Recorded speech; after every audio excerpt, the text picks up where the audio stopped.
جو ہیں مذہباً دونوں شیعہ، ان میں فرق یہ ہے کہ ان کا ایک حاضر امام ہوتا ہے، بوہریوں کا، جو وہ فتویٰ دیتا ہے وہ سب اسی پر عمل کرتے ہیں۔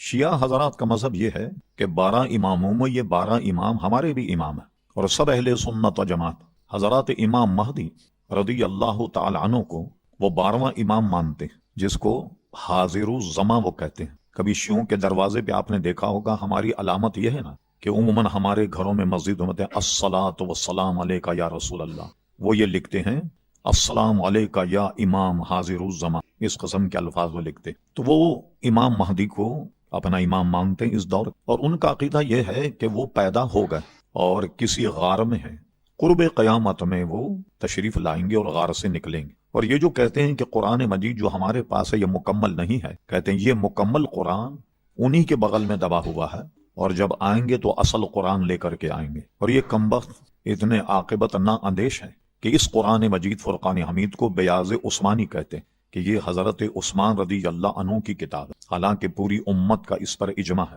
کہ جو قرآن مجید موجود ہے اصل قرآن یہی ہے جو الحمد شروع ہو کر والناس تب ختم ہوتا۔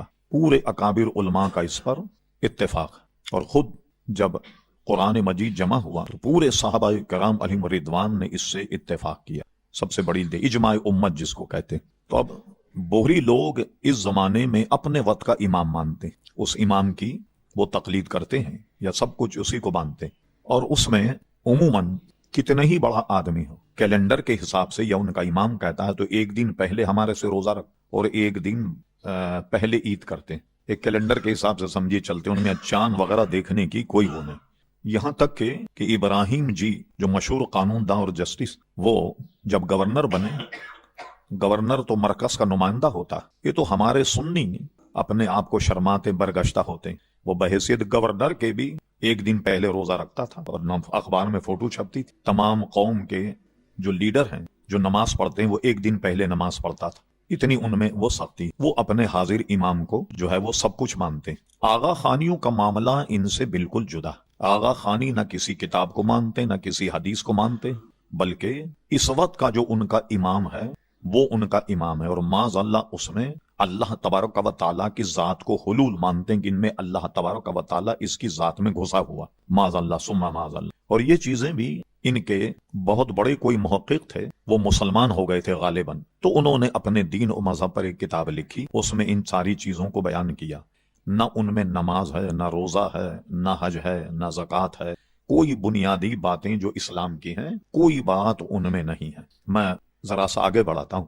میں تقریباً آج سے کوئی 12 یا 13 سال پہلے یوسٹن میں تھا، امریکہ۔ وہاں 100 گھر آغا خانیوں کے، اچھا وہ آغا خانی آپس میں مروت میں ہماری نماز میں بھی آ جاتے ہیں، نماز بھی پڑھتے ہیں اور اپنے جماعت خانہ بھی جاتے ہیں کہ رحمان بھی راضی شیطان بھی نہ ہو بیزار، یہ دونوں کام کرتے ہیں۔ تو ہمارے کچھ مذاکرے میں وہ آئے، کچھ ان کے بڑے، ان کے جو سب سے بڑا وہاں آدمی ہے وہ مجھ سے آن کر ملا، کہنے لگے کہ آپ جیسے لوگوں کے سوالوں کے جواب دیتے ہیں تو ہم آپ کو بلانا چاہتے ہیں، اور ہمارے خدشات ہمارے سوالوں کے آپ جواب دیں، مگر اس میں شرط یہ ہوگی کہ آپ کا کوئی آدمی نہیں ہوگا، مطلب کہیں تنازع نہ ہو جائے۔ تو میں نے کہا بھائی جو صاحب میرے میزبان ہیں ان کی تو اجازت ہے، کل ہاں وہ ایک آدمی آپ کے ساتھ ہو گاڑی چلانے والا، کسی دوسرے کو مت لائیے گا، 100 گھر ہیں ہمارے۔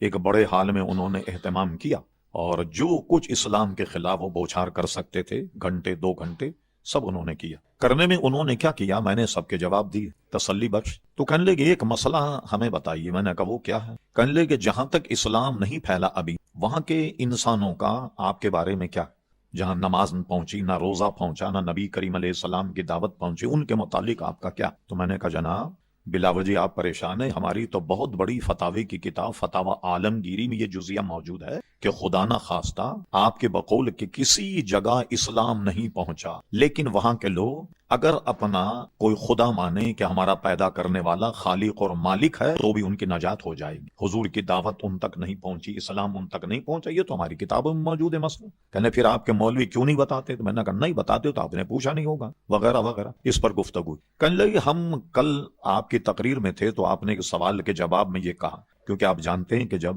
کسی اناڑی آدمی کو سمجھانا ہوتا تو اس کی عقل کے مطابق بات کی جائے، نرم گفتگو کی جائے تاکہ شاید وہ دین کی طرف مائل۔ کہنے لگے آپ نے 4 اماموں کا ذکر کیا ہے، تو اگر 5واں ہمارا امام بھی آپ مان لیں تو اختلاف ختم نہیں ہو جائے؟ یعنی ہم اور آپ بالکل ایک ہو جائیں گے، بھئی آپ ہمارے امام کو بھی اپنا امام مانتے۔ اب میں اگر ان سے یہ کہتا ہے کہ اس پاگل کو، بے وقوف کو کیسے ہم امام مان لیں، وہ جاہل کم وقت کو ظاہر برگشتہ ہو جاتا۔ تو میں نے ان کو مثبت جواب میں کہا بالکل ٹھیک ہے، ہم اس کو امام مان لیتے ہیں، آپ چند سوالوں کے جواب ہمیں دے دیں، اس کو امام مان لیتے۔ میں نے کہا امام اعظم ابو حنیفہ، امام مالک، امام شافعی، امام احمد ابن حنبل رضوان اللہ تعالی اجمعین، انہوں نے آدمی کے پیدا ہونے سے قبر میں جانے تک کا سارا نظام دیا، زندگی بھر آدمی کو گزارنے کا، نماز، روزہ، حج، زکوٰۃ وغیرہ وغیرہ سارا نظام دیا۔ یہ 4 امام ہمارے، تو آپ اپنے امام کی تعلیمات بتائیے کہ انہوں نے اپنی قوم کو کیا درس دیا، کیسے نماز پڑھی جائے، کیسے روزہ رکھا جائے، کیا کیا جائے۔ اب یہ سب ایک دوسرے کی شکل دیکھ رہے ہیں، کوئی کتاب ہو تو ہمیں دکھائیں، ایک ہی کتاب بتا دو، کوئی 16 ورق کی کہ آغا خان صاحب نے یہ کہا کہ نماز پڑھنے کا طریقہ یہ۔